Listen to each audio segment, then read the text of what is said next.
I look up to the sky and say, oh, you're beautiful.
Paz do Senhor, irmãos, mais uma vez, estamos aqui para celebrarmos o nome do Senhor.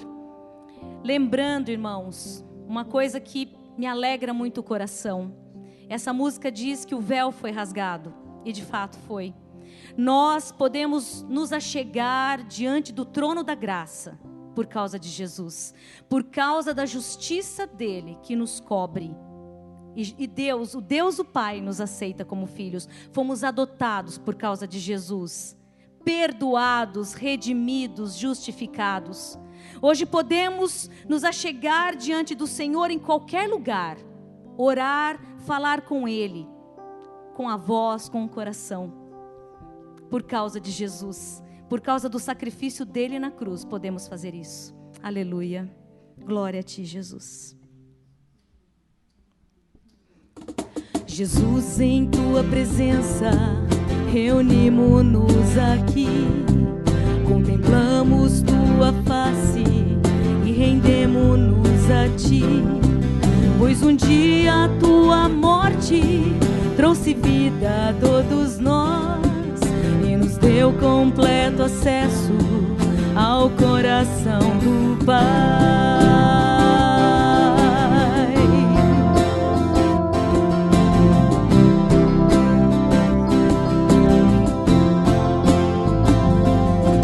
Jesus, em Tua presença, reunimos-nos aqui, contemplamos Tua face e rendemos-nos a Ti, pois um dia a Tua morte trouxe vida a todos nós e nos deu completo acesso ao coração do Pai.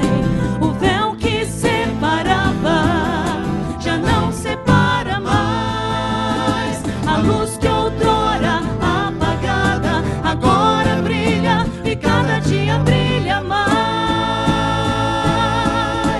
Só pra te adorar e fazer Teu nome grande e te dar o louvor que é devido. Estamos nós aqui, estamos nós aqui. Aleluia.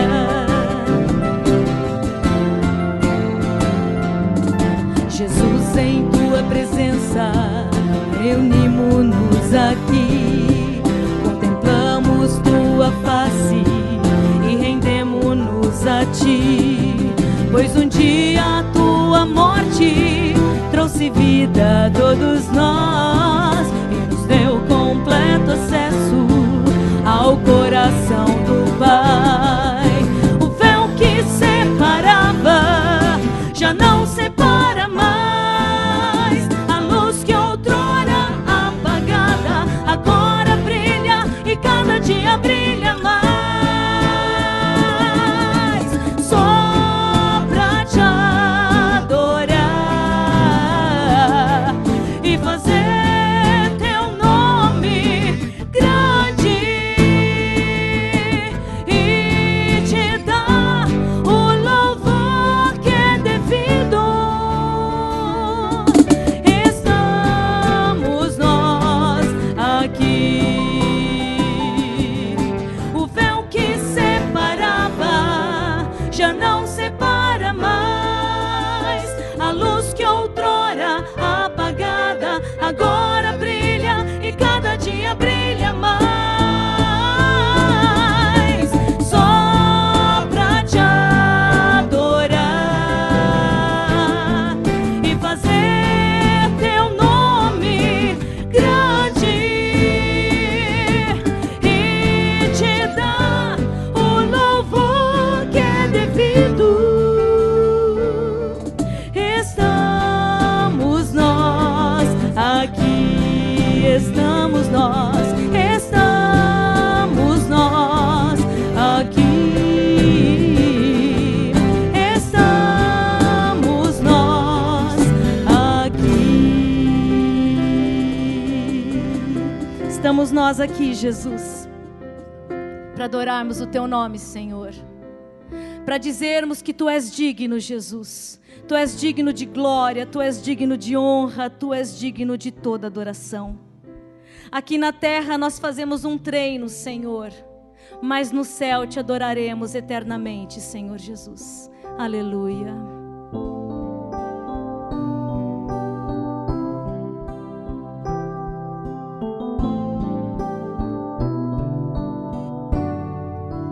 Graças eu te dou, Pai, pelo preço que pagou, sacrifício de amor que me comprou, ungido do Senhor, pelos cravos em tuas mãos. Graças eu te dou, ó meu Senhor, lavou minha mente e coração, me deu perdão, restaurou minha comunhão. Digno é o Senhor, sobre o trono está, soberano Criador, vou sempre te adorar.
és digno de toda glória, Senhor, e nós te adoramos neste momento, Jesus. Amém.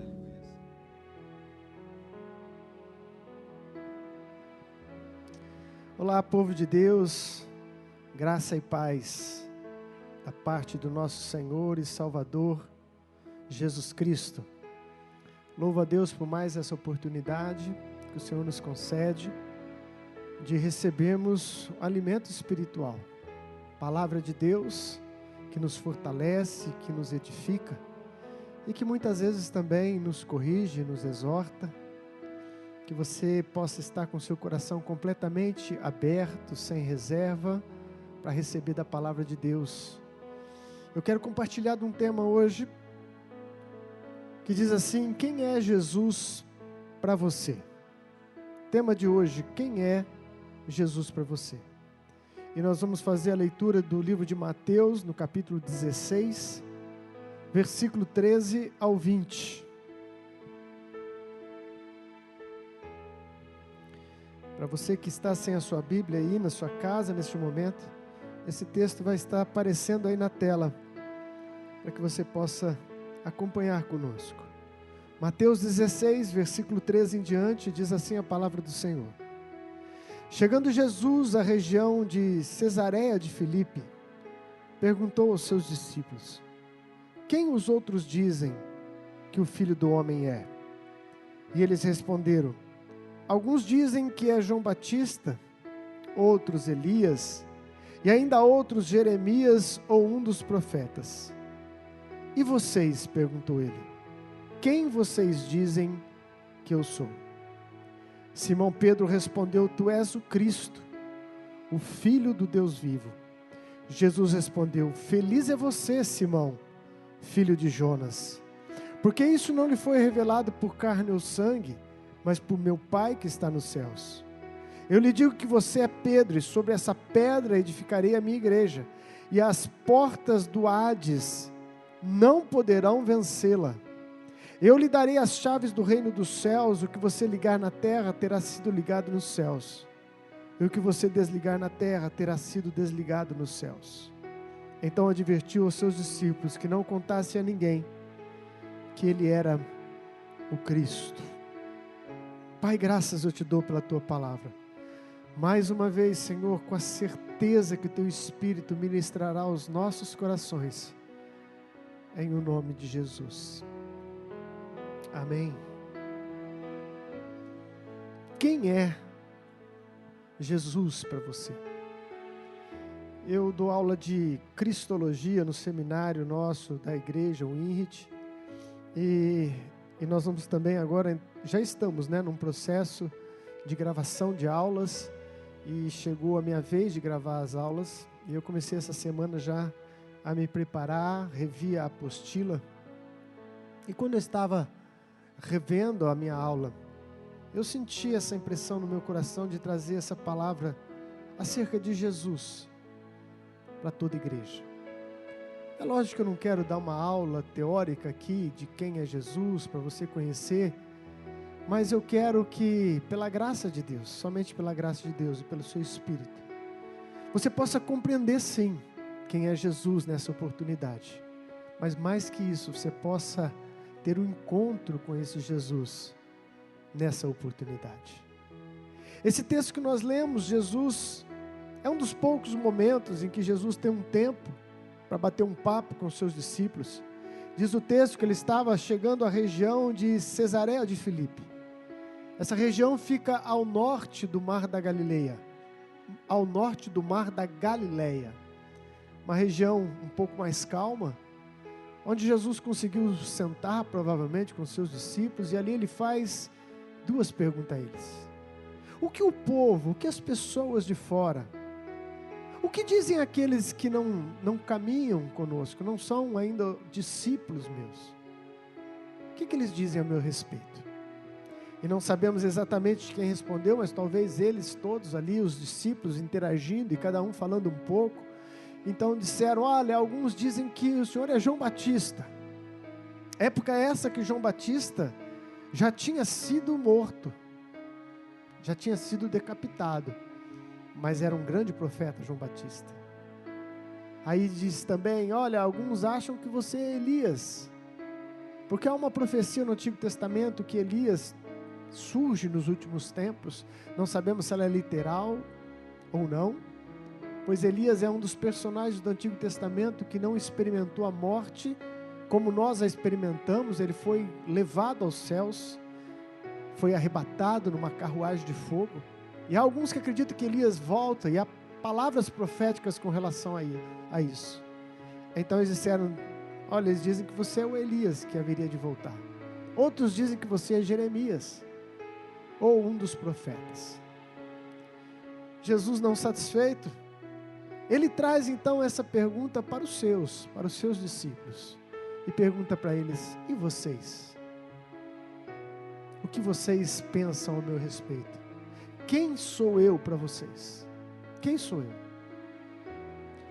Eu quero te dizer, meu querido, que é lógico que Jesus quer alcançar a todos, e talvez estava interessado em saber o que a multidão pensava a seu respeito, se a sua mensagem estava já produzindo efeito ou não.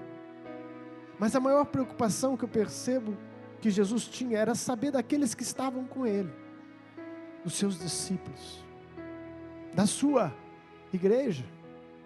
Ainda não tinha dado início à sua igreja, mas os seus discípulos é o alicerce, o começo da igreja primitiva.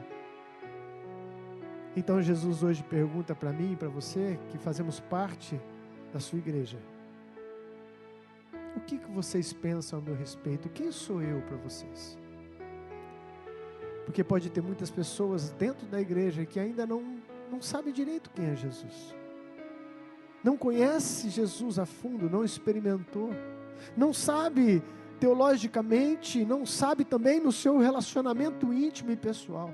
Entendermos quem é Jesus e a sua obra mudará completamente a vida de um homem.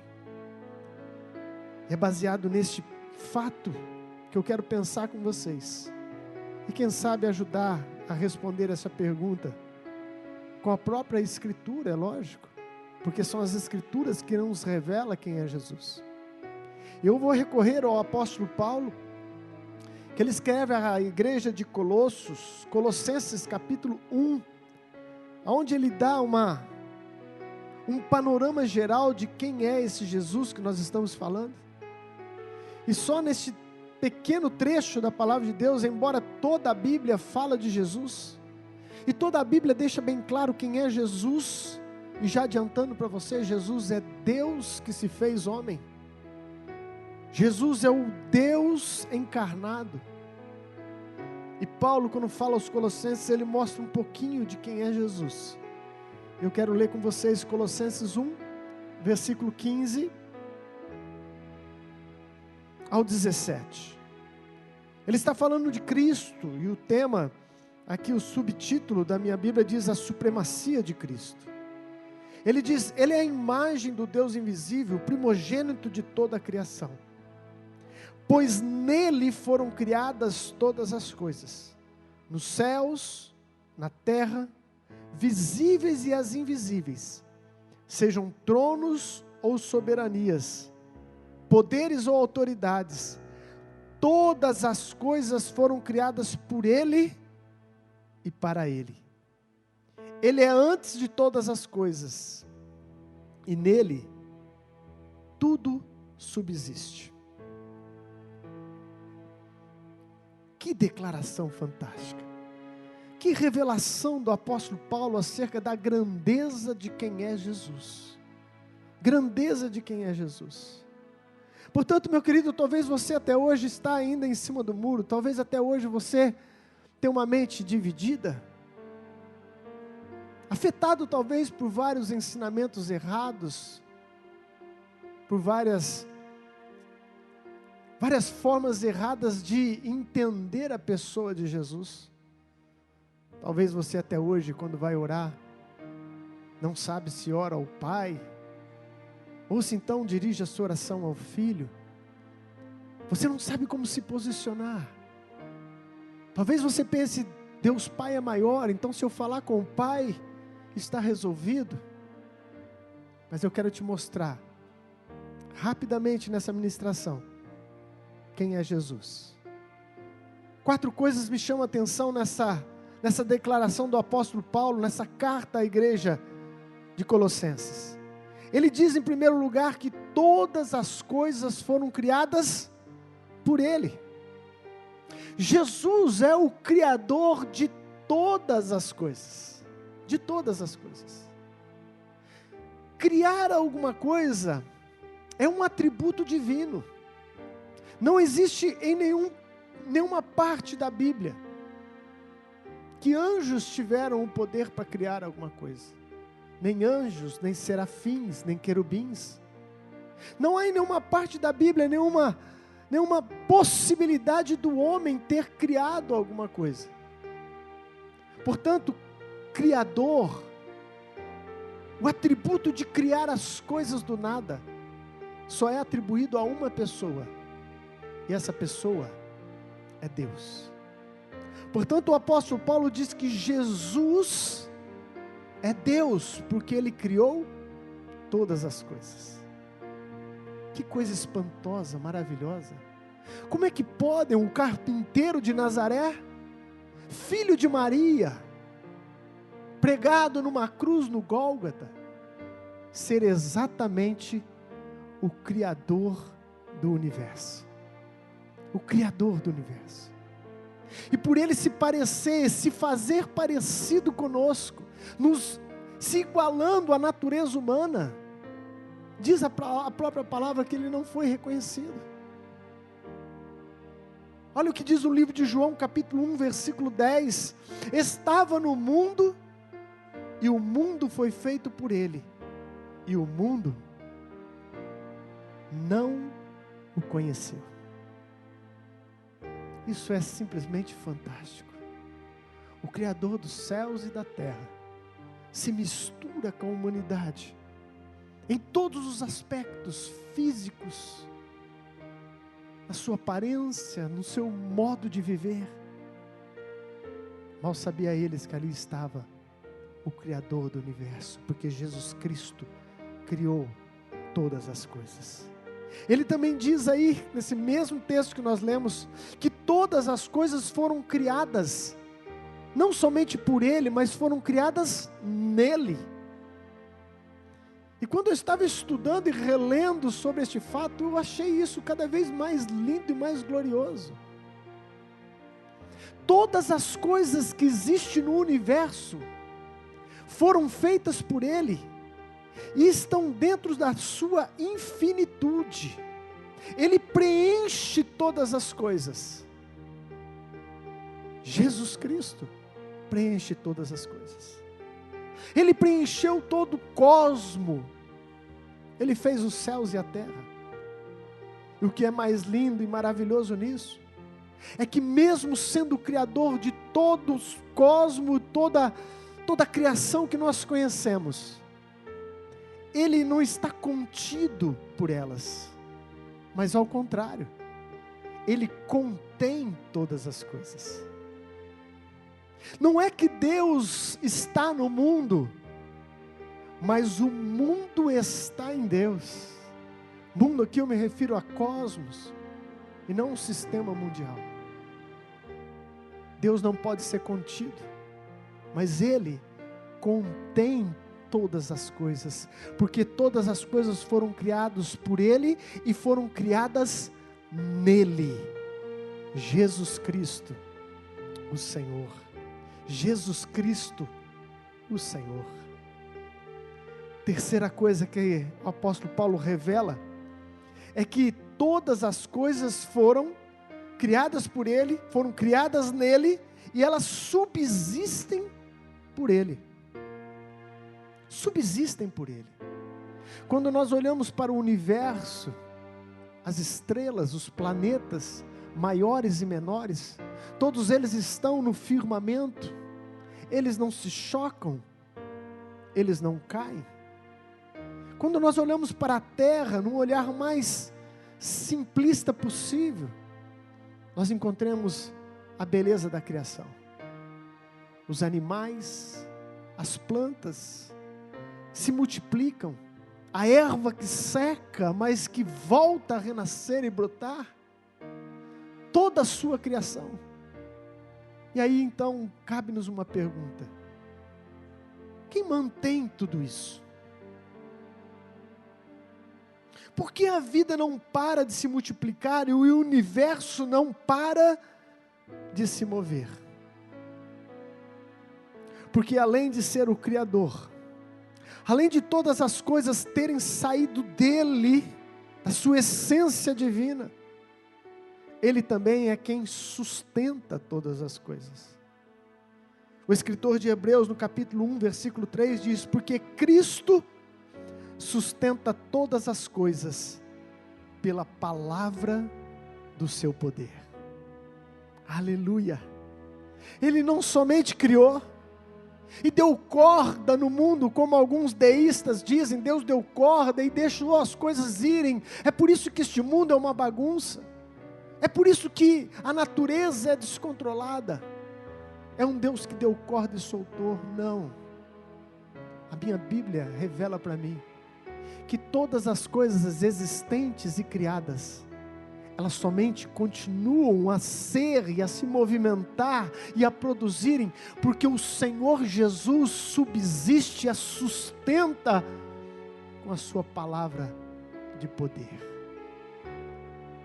Eu não sei você, querido, mas quando eu começo a andar pelas Escrituras e ver essas narrativas acerca da grandeza de Jesus, eu começo a me emocionar com isso.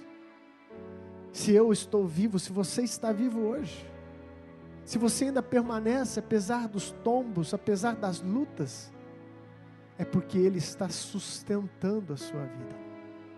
O Criador está sustentando toda a terra, porque tudo subsiste por Ele. E para terminar essa narrativa, esse pequeno esboço de quem é Jesus, Ele completa dizendo que toda a criação, que todas as coisas foram criadas para Ele. Foram criadas para Ele. Para Ele quem? O próprio Senhor Jesus. É como se Deus tivesse feito todas as coisas e então entrega ao seu Filho Jesus como para Cristo. É como se em cada criatura criada, cada ser criado, tudo no universo tivesse uma marca, tivesse um carimbo, tivesse uma etiqueta. É para Cristo. É para Cristo. Todas as coisas foram criadas para Ele. O pecado entrou no mundo e atrapalhou o projeto principal, ao ponto do herdeiro não poder herdar, porque o pecado entrou no mundo, mas o próprio herdeiro resgatou a humanidade. O próprio herdeiro com seu sangue resgata a humanidade e traz novamente a marca para Cristo. Você existe para Cristo Jesus. Eu existo para Cristo Jesus. E hoje a igreja, o novo homem, é composto por homens e mulheres, por pessoas que entenderam quem é Jesus, e entenderam perfeitamente o projeto divino, que todas as coisas foram feitas para Ele. A igreja é composta por pessoas que aceitaram este propósito, e que hoje trazem novamente a marca, o carimbo, para Cristo. Para Cristo. A minha existência é para Cristo. A sua existência é para Cristo. Todas as coisas criadas foram criadas para Jesus, o Cristo, o Senhor. O apóstolo Paulo deu só uma passagem no livro de Colossenses, mas em todas as suas cartas, nos evangelhos, nós encontramos claramente, claro como um sol ao meio-dia, Jesus é Deus que se fez homem. Jesus é o Deus encarnado. Portanto, os seus discípulos estavam esperando que talvez o próprio Senhor Jesus respondesse. E ali Pedro toma a palavra. E ele diz: Tu és o Cristo, o Filho do Deus vivo. Aleluia. Tu és o Cristo, Filho do Deus vivo. Bispo, como que isso pode mudar a minha vida? Como que isso pode resolver o problema do meu casamento? Como isso pode resolver o problema do meu filho que desandou na vida? Como isso pode resolver o meu dia a dia? Eu preciso de solução hoje. Este é o propósito dessa palavra para a sua vida, meu querido. Quem é Jesus para você? Se você compreender quem Ele é, você pode sair hoje da onde você está, completamente transformado. Você pode sair mudado pelo poder do Espírito Santo, porque você vai entender todas as coisas. Você vai entender o propósito da vida. Você vai entender que não vale a pena se apegar, que não vale a pena ter rancor, ter raiva, não vale a pena pagar o mal. Você vai entender que todas as coisas pertencem a Ele. Tudo é para Cristo. Eu quero tirar 3 lições práticas para a minha vida e para a sua desse texto, para a gente poder aplicá-las. Vamos voltar lá para o texto que nós estamos, de Mateus 16. Volta lá comigo.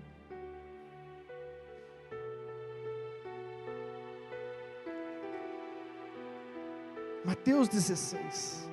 Então Jesus falando, pergunta para eles: e vocês, o que vocês dizem quem eu sou? E Pedro então respondeu: Tu és o Cristo, o Filho do Deus vivo. Feliz é você, Simão, filho de Jonas, porque isso não lhe foi revelado por carne e sangue, mas por meu Pai que está nos céus. Quero tirar 3 lições para a minha vida e para a sua acerca desse texto. Mas nós precisamos entender rapidamente aqui como que é essa inspiração divina. Porque se nós não entendermos isso, nós não vamos entender a postura de Pedro.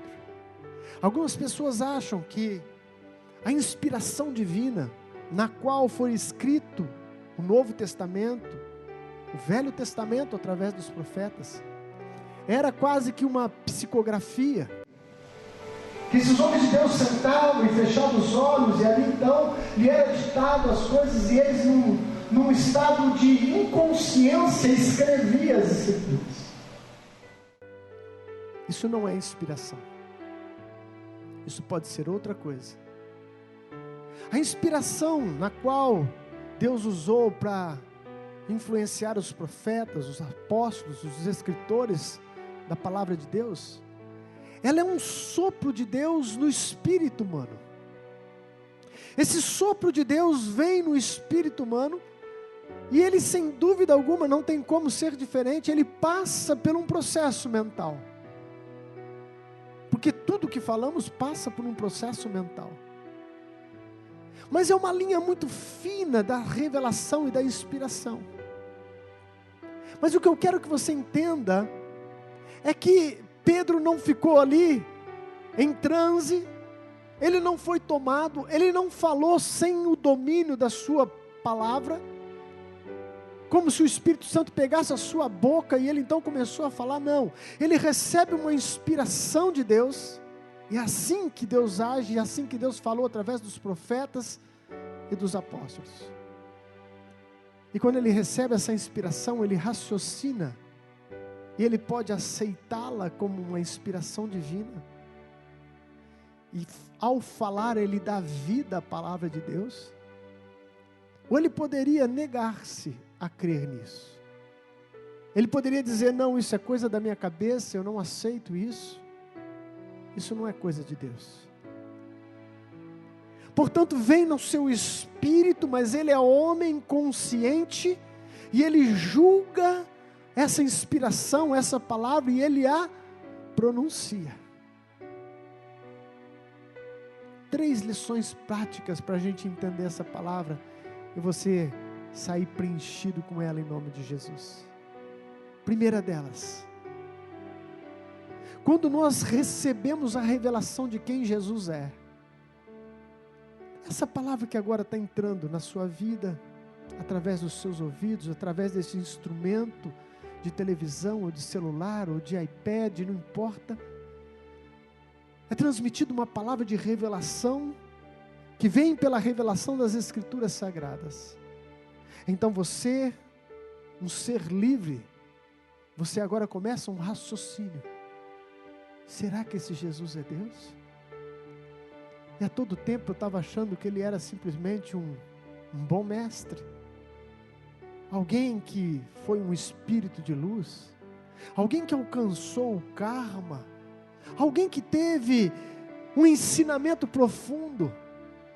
Mas que infelizmente mataram há mais de 2000 anos atrás. Mas quando essa palavra veio ao seu coração, conforme o apóstolo Paulo disse, Ele criou todas as coisas foram feitas por Ele e para Ele, todas as coisas subsistem pela palavra do seu poder. Está dizendo, este Jesus é soberano, Ele é o Deus eterno, o Criador dos céus e da terra.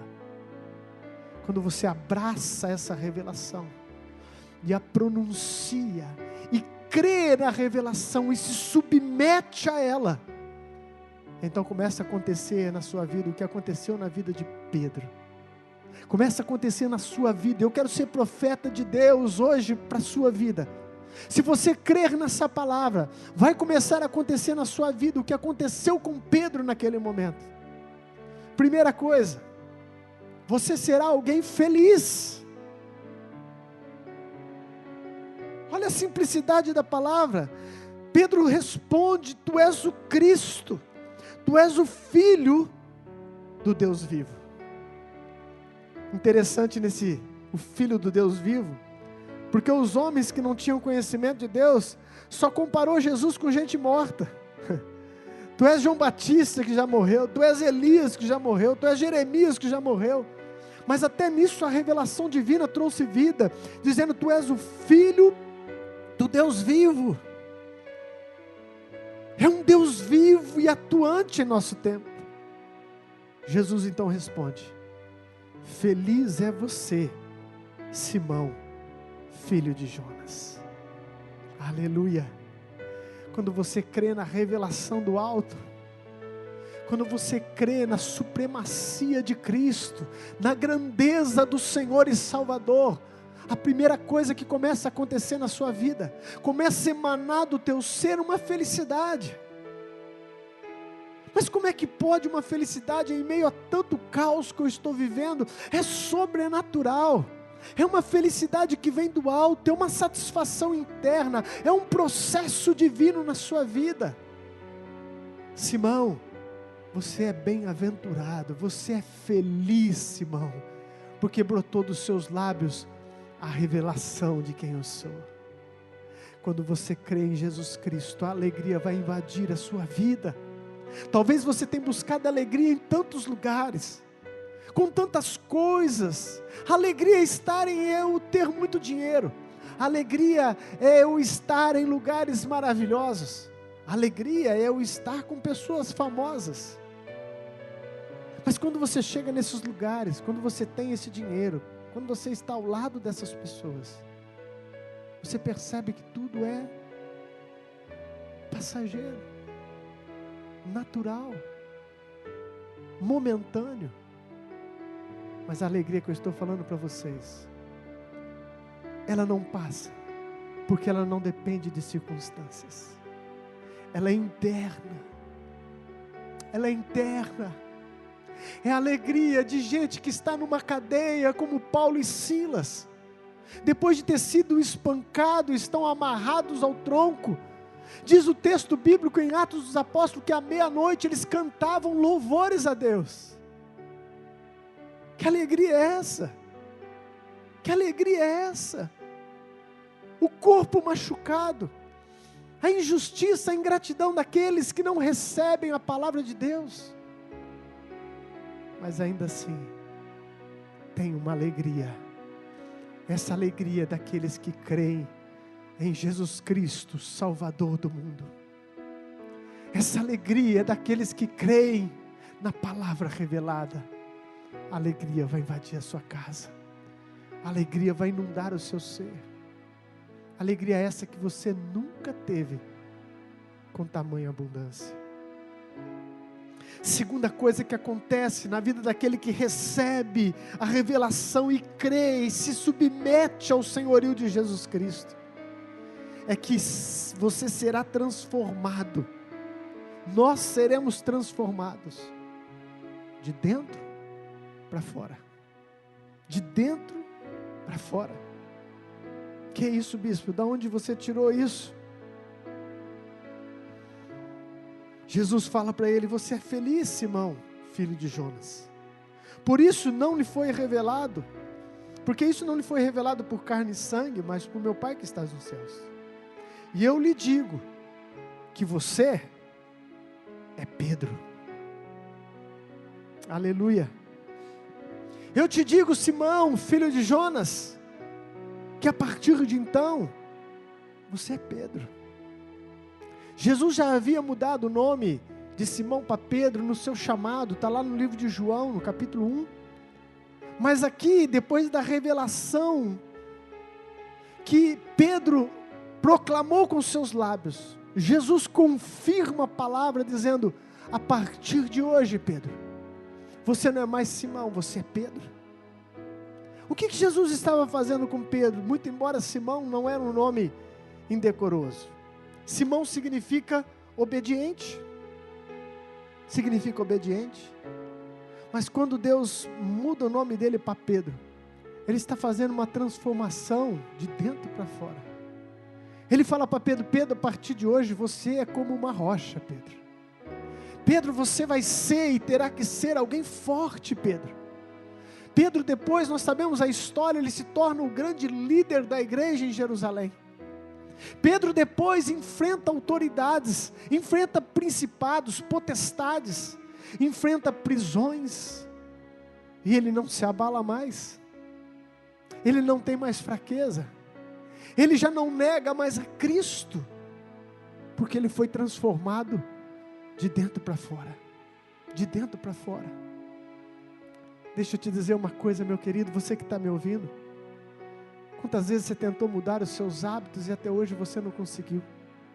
Quantas vezes você tentou parar com este pecado que aprisiona a tua alma e você não conseguiu? Você já fez promessa, você já fez de tudo que ensinaram, mas esse desejo te aprisiona, esse apetite desenfreado tem tomado conta do teu ser e tem causado uma ruína. Você até mesmo mudou por fora, pôs uma roupa de crente, uma roupa de cristão, falou: agora vai, eu vou mudar. Olha, eu sou parecido com um cristão, eu sou um cristão, mas mesmo assim não conseguiu mudar, porque essa mudança que eu me refiro, ela é operada por Deus, e ela é uma mudança de dentro para fora, de dentro para fora. É aquilo que Jesus falou para Nicodemos: Nicodemos, você precisa nascer de novo. Eu preciso criar um novo homem, que não é mais a imagem de Adão, mas a imagem de Jesus ressurreto. Eu preciso transformar o seu interior. E quando Deus muda o nome de Pedro, Ele estava exatamente direcionando essa mudança interior. É como Jacó no vale de Jaboque, quando o anjo pergunta para ele: qual é o seu nome? Ele fala: meu nome é Jacó. Jacó significava usurpador, traiçoeiro, aquele que agarra o calcanhar, que foi exatamente o seu nascimento. Ele nasceu agarrado ao calcanhar do seu irmão, e foi o que ele fez durante toda a sua vida. Trapaceou, enganou, fugiu. E o anjo olha para ele e fala: a partir de hoje você será Israel, príncipe de Deus. E a partir daquele momento, Jacó começa a experimentar uma transformação que nasce de dentro para fora. Creia na revelação de quem é Jesus, se submeta ao senhorio de Jesus Cristo, e você vai começar a experimentar uma transformação de dentro para fora. Aleluia. As pessoas vão falar assim para você: você não pode mais fazer isso. Você não pode mais fazer aquilo. E você vai dizer assim para eles: não é que eu não posso, é que eu não quero, é que eu não tenho mais prazer nisso. Jesus Cristo me transformou. Amados, é o maior milagre da existência humana. Pode um cego de nascença enxergar, pode um paralítico andar, nada se compara à transformação interior do homem, porque ninguém muda o interior de um homem, nem chicote, nem prisão, mas o Espírito Santo muda aquele que aceita a revelação e se submete ao senhorio de Cristo. Aleluia. Pedro se torna feliz. Pedro começa a viver uma transformação. Tu és rocha, você será uma rocha, Pedro. E em terceiro lugar, você pode se tornar e tornará a igreja do Deus vivo. A igreja do Deus vivo é o que ele diz para Pedro. Eu te digo, você é Pedro, e sobre essa pedra edificarei a minha igreja, e as portas do Hades não poderão vencê-la. Eu lhe darei as chaves do reino dos céus, e o que você ligar na terra terá sido ligado nos céus, e o que você desligar na terra terá sido desligado nos céus. Quando você crê na revelação de Jesus e submete a sua autoridade, você passa a ser igreja do Deus vivo. Igreja do Deus vivo. Não estou falando errado, estou falando que você passa a ser igreja do Deus vivo. Como, bispo? Porque você não é igreja sozinho. Sozinho você é um tijolo. E o apóstolo Pedro fala sobre isso na sua segunda carta, no capítulo 2. Perdão, na sua primeira carta, no capítulo 2. Ele diz que nós somos pedras de um edifício que está sendo construído. Você não pode ser igreja sozinho.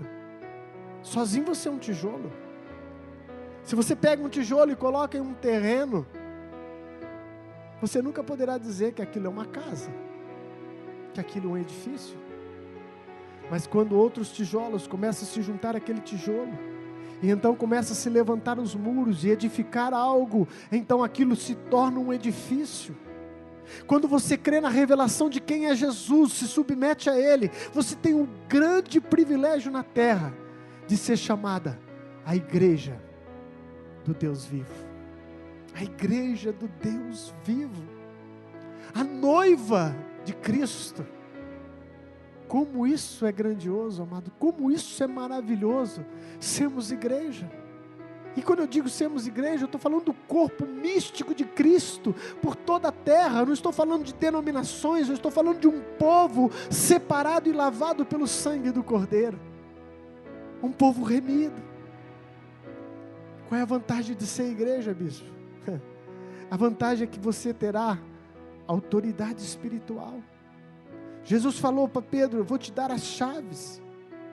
E sabe, amados, é inconcebível qualquer interpretação desse texto, achando que Jesus estava se referindo a Pedro, indivíduo, que ele teria as chaves do céu, que era sobre ele que seria construída a igreja. Fica muito claro em todas as escrituras, e o próprio Pedro entendeu muito bem quando ele fala na sua primeira carta. Ele fala de Cristo dizendo que Ele é a pedra angular, é a rocha onde o edifício é construído. Pedro entendeu perfeitamente que neste momento Jesus estava dizendo para ele: Pedro, você será uma pedra, mas sobre a rocha da sua revelação, sobre a rocha de quem eu sou, tu és o Cristo, o Filho do Deus vivo, eu vou edificar a minha igreja. A igreja de Cristo está sendo edificada nos fundamentos de Cristo, o Senhor. Mas Ele deu autoridade para a sua igreja. Quando Ele fala para Pedro sobre as chaves, Ele está falando para Pedro como líder e como o representante da igreja, porque a igreja de Cristo recebeu autoridade. O que são as chaves? Sinônimo de autoridade. É a mesma coisa de você chegar para alguém que cuida da sua empresa e você vai sair para viajar e você chama alguém de confiança, um gerente, e entrega para ele as chaves e diz: está sobre a sua responsabilidade. É isso que a palavra está dizendo, que foi dada à igreja a autoridade na terra, a autoridade para abrir, a autoridade para fechar, a autoridade constituída do alto. E para terminar, a boa notícia sobre a igreja, Jesus afirma categoricamente que a igreja é invencível. Ele diz: eu lhe digo que você é Pedro, e sobre essa pedra edificarei a minha igreja, e as portas do Hades, na minha tradução, ou portas do inferno em outra versão, não poderão vencê-la. As portas do inferno não prevalecerão contra a igreja do Senhor. Aleluia! Você que crê na revelação e se submete ao senhorio de Cristo, você começa a viver uma vida alegre, desprendida, porque a alegria vem do alto. Aleluia! Você é transformado do seu interior para fora. A sua natureza pecaminosa é destruída pelo poder de Cristo. E você começa a viver uma vida de vitória sobre o pecado, uma vida de vitória sobre o mundo. Você se transforma em parte da igreja de Cristo, com autoridade sobre a terra. E a boa notícia: a igreja de Cristo é invencível. Aleluia! Pode acontecer o que for neste mundo, meu querido. Estamos em tempo de pandemia, em tempo de muitas conversas, que muitas não têm nem mesmo base, não sabemos se são especulações. Vai surgir um novo governo mundial. Vai acontecer isso, vai se levantar o anticristo. Sim, são conjecturas, são especulações, e pode vir a acontecer mesmo. Mas o que conforta o meu coração é o que Jesus falou: as portas do inferno não prevalecerão contra a igreja do Senhor Jesus. Eu sou igreja de Jesus. Nós que cremos somos igreja do Senhor Jesus. E enquanto houver terra, enquanto houver vida na face da terra, haverá a igreja do Senhor Jesus Cristo. Aleluia!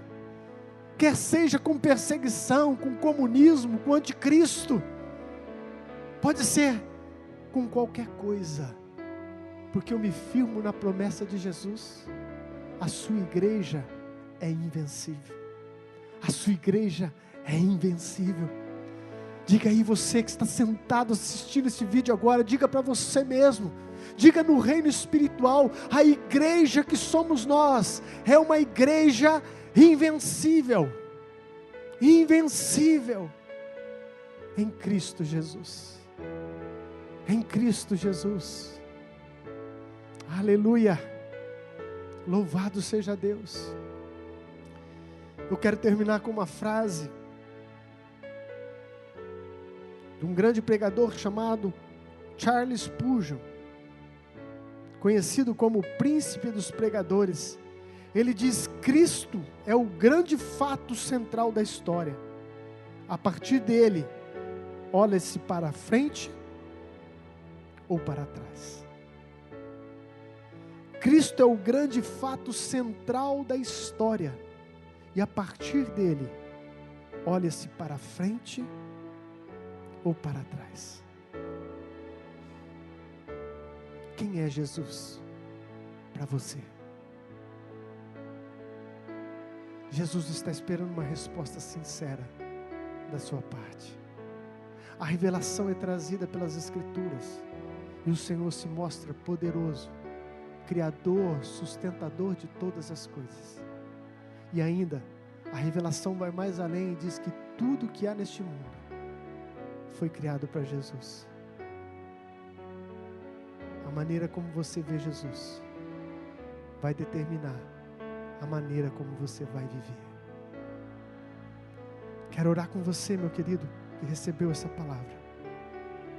Que ela não fique como uma palavra de conhecimento, como uma palavra de aprendizado, mas que esse Jesus que eu te apresentei nesse dia se torne a sua vida, o seu alimento, e toda a sua existência esteja completamente firmada em Cristo Jesus. Que você traga na marca no seu coração: sou de Cristo, fui criado para Ele. Aleluia. Feche os seus olhos comigo. Obrigado, Senhor, pela revelação da Tua palavra. Obrigado, Senhor, porque ao entender que Tu és Deus, Criador, sustentador, e que todas as coisas foram feitas para Ti, a minha vida ganha existência, a minha vida ganha sentido, a minha vida ganha propósito. Pai, que cada um daqueles que me ouvem nesse dia, nessa oportunidade, recebam a revelação da Tua pessoa e se submetam à Tua autoridade e recebam a Ti como o único Senhor e Salvador absoluto. Em nome de Jesus. Amém. Deus abençoe a sua vida. Que o grande amor de Deus Pai, a graça do nosso Senhor Jesus Cristo e a doce presença do Espírito Santo esteja conosco e com todo o povo de Deus, hoje e para sempre. Amém. Deus te abençoe. Ressuscitou, aleluia. Digno é o Senhor. Ele sim, Ele ressuscitou. Jesus ressuscitou. Ele é digno, Senhor. Mas ressuscitou.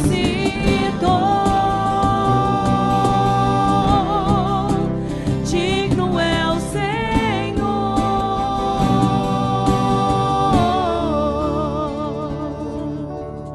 Tu és digno, Jesus.